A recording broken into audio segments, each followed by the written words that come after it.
Market లో invest చేసి మీ డబ్బులు డబుల్ చేసుకోవాలనుకుంటున్నారా? సుందరరామిరెడ్డి గారి సెమినార్ కి అటెండ్ అవ్వండి. నమస్తే, welcome back to Suman TV. Present మనతో పాటు ఉన్నారు stock market analyst Sundar Rama Reddy గారు. నమస్తే సార్. నమస్తే మ్యామ్.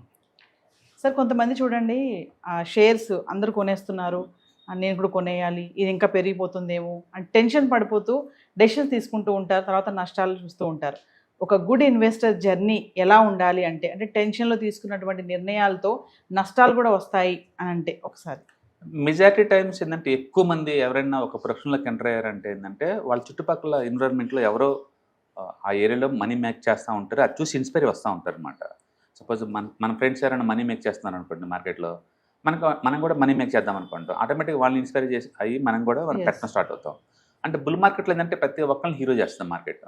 అది ఇంతేనేమో మార్కెట్ 6 నెలలు చేస్తుంది అనమాట బుల్ మార్కెట్స్ వరకు. ఎందుకంటే మార్కెట్ ఏ రోజు ఓపెన్గా ఆయన దగ్గర నుంచి పెరుగుతూనే ఉంటుంది అండ్ మనీ వస్తాయి. అంటే భయపడి నొక్కడం వల్ల మనీ వచ్చిందనే విషయం వాళ్ళకి తెలియదు ఆ విషయం ఆ టైంలో, ఎందుకంటే అది బుల్ మార్కెట్ కాబట్టి. బట్ ఎప్పుడైతే మార్కెట్ ఆగిపోతుందో లేదా మార్కెట్ ఎప్పుడైతే డౌన్ అవుతుందో అప్పుడు స్టార్ట్ అవుతుంది. అప్పుడు ఏంటంటే హ్యూజ్ లాసులతో వస్తుంటాయి. ఇంక మధ్యలో భయపడి ఇంకా అందరు దూరం వెళ్ళిపోతుంటారు. అంటే ఈ ఫోమో ఫ్యాక్టర్ తోటి అందరు మార్కెట్లోకి వస్తూ ఉంటారు. ఇక దాంతో ఈజీ మనీ ఇక్కడ ఉందేమో అనుకుంటారు, అంటే టిప్స్ మీద డిపెండ్ అవుతారు, అంటే ప్రాపర్ ప్లానింగ్ ఉండదు అనమాట. బట్ ఒక్కసారి పెద్ద పెద్ద లాసులు బీన్ అయిన తర్వాత అప్పుడు అర్థమవుతుంది ఈ మార్కెట్ అనేది అందరికీ సూట్ అవ్వదు, అంత ఈజీ కాదనే విషయం. బేసికల్గా ఎవరికైనా సరే మీకు ప్లాన్ లేకుండా కనుక వస్తే మీరు ఏ బిజినెస్ స్టార్ట్ చేసినా సరే ప్లాన్ లేకుండా అది ఫెయిల్ అవుద్ది ఖచ్చితంగా. అంటే ఈవెన్ స్టాక్ మార్కెట్ మినహాయింపే కదా, ఇది కూడా ఒక బిజినెస్సే కదా, ఇది కూడా ఒక బిజినెస్సే. కాబట్టి దీనికి తగ్గ స్కిల్స్ ఉంటే మీకు పర్వాలేదు, లేకపోతే దాన్ని ఎక్వైర్ చేసిన తర్వాత మాత్రం రావాల్సి ఉంటుంది అనమాట.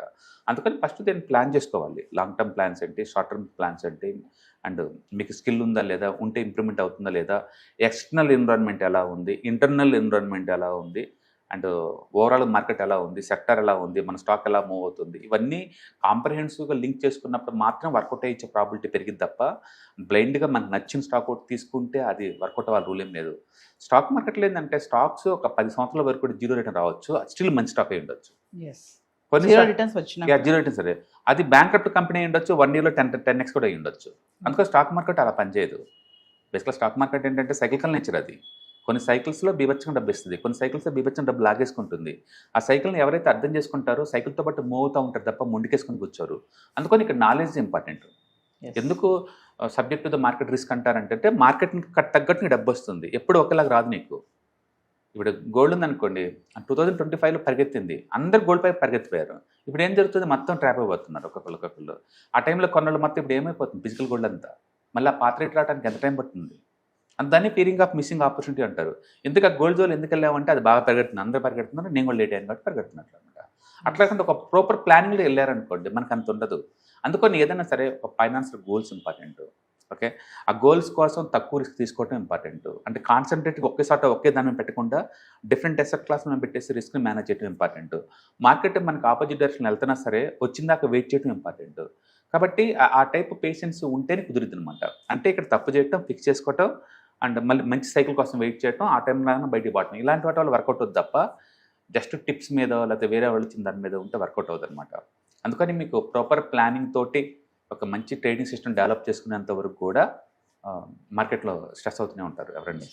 అంటే ప్లానింగ్తో పాటు సార్ డిసిప్లిన్ కూడా ఉండాలంటారు కదా. డెఫినెట్గా డిసిప్లిన్ అంటే నథింగ్ బట్ ఒకే పని పదే చేయటాన్ని మనం డిసిప్లిన్ అంటాం. నేను ఎస్ఐపితో పెడుతున్నాను అనుకోండి, సపోజ్ నిఫ్టీ బీసే కొంటున్నాను ఎగ్జాంపుల్కి, ఎవ్రీ మంత్ కొంటా ఉంటాను, అది డౌన్ అయింది ఇట్స్ ఓకే, పెరిగింది ఇట్స్ ఓకే. ఎందుకంటే పెరిగినా తగ్గినా నేను పెద్ద ఎఫెక్ట్ అవ్వట్లేదు ఇక్కడ టూ మచ్గా. నేను ఎప్పుడు ఎఫెక్ట్ అవుతానంటే నా టార్గెట్ 5 years, అప్పటికల్లా నేను బయటకు పోదాం అనుకుంటున్నాను. 5 years లేదా ఒక బుల్ మార్కెట్ వచ్చినప్పుడు బయటకు వెళ్తాను. ఈ లోపల ఇన్వెస్ట్ చేసుకుంటూ పోతున్నాను అనుకోండి, మార్కెట్ ఎంత పడ్డా పెరిగినా నేను పెద్ద షేక్అవుట్ అవ్వను, ఎందుకంటే నా టార్గెట్ 5 years కాబట్టి, లేదా ఒక బుల్ మార్కెట్ కాబట్టి. అట్లా క్లారిటీతో ఉన్న వాళ్ళు ఈ మార్కెట్ ఏం చేయలేదు. బట్ అన్ఫార్చునేట్లీ వాళ్ళ టిప్స్ మీద డిపెండ్ అయ్యి మార్కెట్లోకి ఎంటర్ అవుతారు, అండ్ హెవీగా 1-2 స్టాక్స్లో ఇన్వెస్ట్ చేస్తారు, అండ్ దాని రిస్క్ మేనేజ్ చేయలేక అంటే కొలాప్స్ అవుతూ ఉంటారు అనమాట. అందుకని మీకు ప్రాపర్ ప్లానింగ్ ఉండాలి. ఏదైనా ఒక ఆబ్జెక్ట్, ఒక ఎయిమ్ ఉంటే ఈ పని కోసం మనం చేస్తున్నాం కాబట్టి దీనికి ఎక్కువ ఉంటాం. అలా కాకుండా ఏదో పెట్టారనుకోండి, అది పడిపోయింది అనుకోండి, నెక్స్ట్ ఏం చేయాలి అర్థం కాదు. అంటే మార్కెట్స్ ఈ మధ్య ఎప్పుడు లేనంత వాలటిలిటీ ఉంది. And Friday American Nasdaq 4% down అయింది ఫ్రైడే, అండ్ నిన్న మండే అండ్ +2 అయింది, అండ్ రాత్రి ట్యూస్డే మళ్ళీ -3కి వచ్చేసి మళ్ళీ రికవర్ అయ్యి -1లో క్లోజ్ అయింది. రేపేమో దోరు తెలీదు. అంటే ఒకప్పుడు మార్కెట్ 0.5 నుంచి 1% పెరిగితే బాగా పెరిగింది టూ మచ్గా అనేవాళ్ళు. ఇప్పుడు 3% పైకి వెళ్ళటం కిందకి వెళ్ళటం నార్మల్ అయిపోయింది. That is new normal. Yes. అంటే ఇలాంటి వాళ్ళతో డీల్ చేయడం ఎవరికి కూడా ఎక్స్పీరియన్స్ లేదు మార్కెట్లో. అందుకని మార్కెట్లో ఎక్స్పీరియన్స్ ఉండి అండ్ మార్కెట్ వాలటిలిటీ గురించి ఐడియా ఉండి డిఫరెంట్ అసెట్స్ డిఫరెంట్ టైం ఫ్రేమ్స్లో ఎలా బిహేవ్ చేస్తా క్లారిటీగా ఉంటే నీకు పర్వాలేదు. ఇవేం లేకుండా జస్ట్ టిప్స్ తోటి తెలిసిన స్టాక్ కదా అనుకొని అండ్ 1 వీక్ 10 డేస్కి ఎక్స్పెక్ట్ చేస్తే మాత్రం ఖచ్చితంగా డిసప్పాయింట్ అవుతుంది, అంత డౌట్ లేదు. అందుకని ఒక మంచి ఇన్వెస్టర్స్కి ఒక పేషెన్స్ ఉండాలా, లాంగ్ టర్మ్ విజన్ ఉండాలా, అండ్ రిస్క్ని డైవర్సిఫై చేస్తూ ఉండాలి, ఒకే దాంట్లో పెట్టుకోకుండా. అంటే ఈ అసెట్ క్లాస్లో ఏమైనా సరే సైకిల్ నేచరు తిరిగి ఆ సైకిల్ వచ్చిందాక వెయిట్ చేస్తూ ఉండాలి. అప్పుడు దేమిటి మనీ. అందుకని మంచి ఇన్వెస్టర్ అడగడం కొన్ని సంవత్సరాలు పడుతుంది. ఎస్. అంటే బుల్ మార్కెట్ వచ్చేసరికి అందరూ ఇన్వెస్టర్ లాగా బిహేవ్ చేస్తారు, కానీ బట్ లాస్ట్ 2 years నుంచి మార్కెట్ డౌన్ అవుతుంది కదా, ఈ టైంలో తట్టుకునే వాళ్ళు మాత్రం ఇన్వెస్టర్లా మిగిలిపోతారు, మిగతా మాత్రం డ్రాప్ అయిన వాళ్ళందరూ ఇంకా అంతే. ఎస్. మీరు ఫోమో అన్నారు కదా sir, Ah. Fear of missing out అనేది ఒక గుడ్ ఇన్వెస్టర్ కి ఇది ఉండొద్దు అంటారా? బట్ జర్నీ ఫస్ట్ ఇలానే స్టార్ట్ అవుతుంది, ఎందుకంటే ఈ అసెట్ గురించి ఎవరో తెలియదు. ఎస్. మొదట్లో ఒక ఫ్రెండ్ సంపాదిస్తాను, నేను ఎంటర్ అవుతాను. ఒక ఫ్రెండ్ రియల్ ఎస్టేట్ చేస్తాను, బిజినెస్ చేస్తాను, నేను కూడా ఎంటర్ అవుతాను. వాటి గురించి నాకేం తెలియదు బేసికల్గా. ఒకళ్ళు బిజినెస్ పెట్టాడని చెప్పి నేను కూడా ఎంటర్ అవుతాను బిజినెస్లో. ఖచ్చితంగా చేతులు కాలుతాయి, అందరూ డౌట్ లేదు, ఎందుకంటే ఎక్స్పీరియన్స్ లేదు కదా. ఎస్. అండ్ గుర్తుపెట్టుకోండి, experience plus knowledge deadly combination. ఒక మంచి అగ్రికల్చర్ బీఎస్ చదివాడు అనుకోండి, మామూలు రైతు కూడా బీట్ చేయలేడు. మరి అగ్రికల్చర్ బీఎస్లో ఉపయోగం ఏంటంటే అది నీకు థియరిటికల్ నాలెడ్జ్ వస్తుంది, మోడర్న్ మెథడ్స్ నేర్పిద్ది, అంటే ఉన్నదాని నుంచి ఎక్కువ ప్రొడక్ట్ ఎలా తీయాలో నేర్పిద్ది. బట్ ఎక్స్పీరియన్స్ లేదు కదా నీకు, అందుకు నీకు వర్కౌట్ అవ్వదు. రైతు ఉన్నాడు అనుకోండి, ఎప్పటి నుంచో పాత పద్ధతులే పాటిస్తూ ఉంటాడు. అంటే అతని దగ్గర ఎక్స్పీరియన్స్ ఉంది, అతని దగ్గర తెలివి ఉంది, రెండు కలిపి డెడ్లీ కాంబినేషన్. అందుకని మంచి ఎక్స్పీరియన్స్ ఉన్న నాలెడ్జ్ పర్సన్స్కే అది మనీ నిలబెడుద్ది. నేను చెప్పిన ఎగ్జాంపుల్ ఏ ప్రశ్న కానీ పనికి వస్తుంది. అందుకని ఎక్స్పీరియన్స్ లేకుండా జస్ట్ గట్టు మీదకి వచ్చిన ఆ పంట ఎత్తి ఇలా పెరిగిద్ది, ఇలా కట్ చేసుకొని ఇలా స్టోర్ చేసుకుని ఇలా అమ్మితే ఇలా డబ్బులు వస్తాయి, క్రిటికల్ మాటలు ఇవన్నీ. ఎక్స్పీరియన్స్ ఉన్న వాళ్ళు ఆ మాట చెప్తే దానికి అర్థం ఉంటుంది అనమాట. అందుకని ఈ స్టాక్ మార్కెట్ కూడా అంతే, మీకు నాలెడ్జ్ ఉండాలి అండ్ 1-2 ఎసెట్ సైకిల్ కాల్ ఉంటే అప్పుడు మీకు వస్తుంది అనమాట.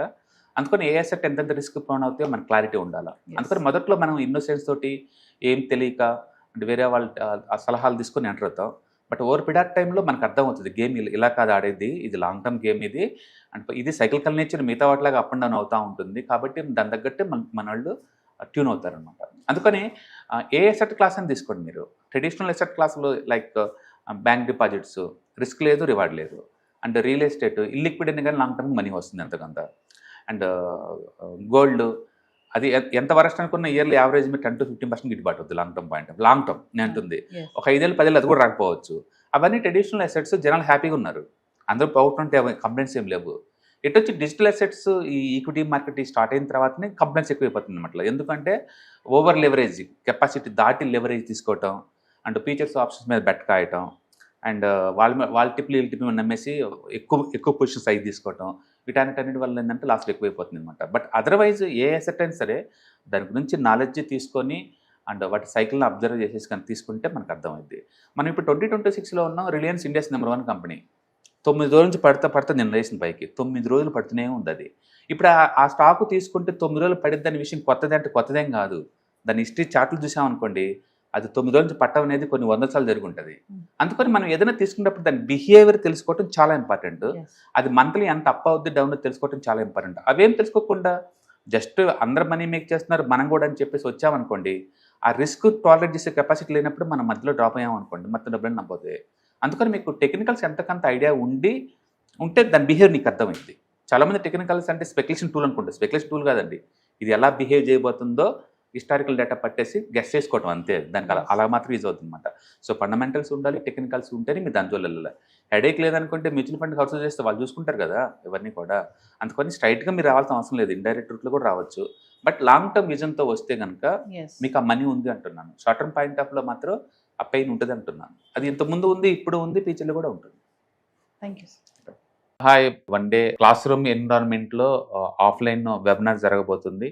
అండ్ ఇంట్రెస్ట్ ఉన్న పార్టిసిపెంట్స్ ఈ కింద స్క్రోల్ అవుతున్న నెంబర్కి రింగ్ చేసుకొని సీట్ బుక్ చేసుకోండి. దీంట్లో ETFs, index funds and mutual funds మీద completely and hand holding experience మీకు ప్రొవైడ్ చేయబడుతుంది.